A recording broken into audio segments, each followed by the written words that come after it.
A large international organization with a significant operation in Ghana decided that they wanted to appoint a local Ghanaian director to appeal more to their local clients.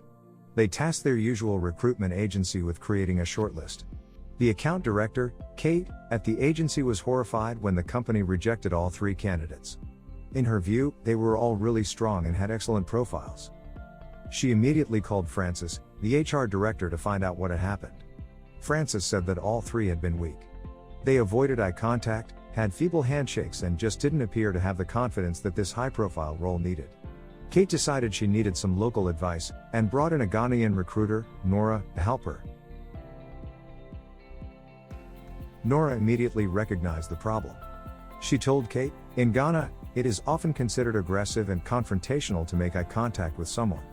When you are in a position of inferior power, such as a job interview, it is appropriate to show deference. Similarly, a strong handshake might be seen as trying to dominate the other person."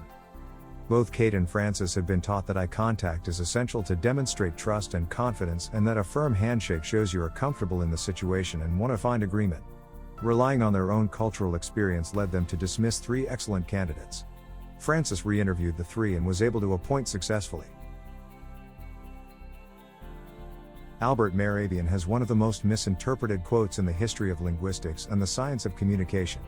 Many claim that he wrote that only 20% of meaning is in the words we say, the remaining 80% is in the body and nonverbal language.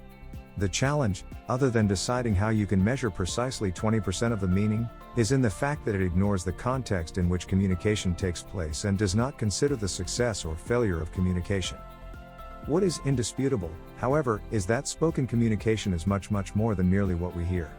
The words a speaker produces are a framework from which they hang contextual clues, facial expressions, arm movement, stance, proximity, eye contact all fill in the gaps of the meeting. But we have a huge challenge that body language is a function of culture. In US culture, we are conditioned to mistrust someone who avoids eye contact. In fact, it's a factor that prosecuting lawyers are taught to look for when interviewing crime suspects. Know thyself. Firstly, understand yourself. In anything relating to culture, make sure you are absolutely clear what your style is. What gests and stances do you use yourself to emphasize meaning? Be aware of how you interpret things like eye contact. This helps you recognize your cultural assumptions and alerts you to the alternatives. Don't trust your instincts. It may seem like a contradiction initially, but the second tip is to be acutely aware of your instincts. However, rather than relying on them, be suspicious of them. If you find yourself uncomfortable or backing away from someone and you're not sure why, check if it's a difference in cultural interpretation of body language. If you mistrust someone without any clear evidence, have you misread their unspoken language? Be clear of your own red lines. Thirdly, draw clear lines when it comes to deliberate body language. For me, personally, a hug is something intimate that I share with close family, and I cannot bring myself to hug colleagues, which was a huge problem when I worked in a Spanish company. It was something that was so important that I became known as the one who doesn't hug even before people knew my name. Personal space and physical contact are such sensitive areas that it is extremely important that you are clear what you are comfortable with and that you ask permission before initiating contact with others. Research cultural differences. And finally, do your cultural research. There is a clear difference in approaches that can be mapped on an implicit scale.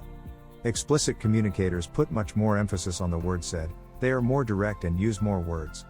Implicit communicators rely much more on context, including body language, to fill out meaning.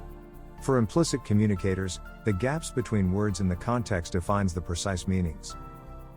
Subscribe for more, and visit countrynavigator.com for full blogs.